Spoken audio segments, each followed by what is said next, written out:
আমি একটা কালিমা বলবো।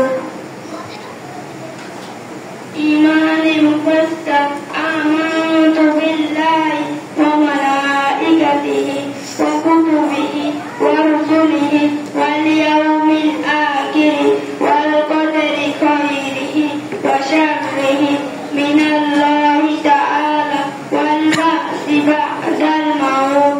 ইমানে মুফাসসারের অর্থ, প্রথমে আমি ঈমান আনিলাম আল্লাহ তাআলার উপর, দ্বিতীয়তে ঈমান আনিলাম তাহার ফেরেশতাগণের উপর, তৃতীয়তে ঈমান আনিলাম তাহার কিতাব সমূহের উপর, চতুর্থে ঈমান আনিলাম তাহার রাসূলগণের উপর, পঞ্চমে ঈমান আনিলাম কিয়ামতের দিনের উপর।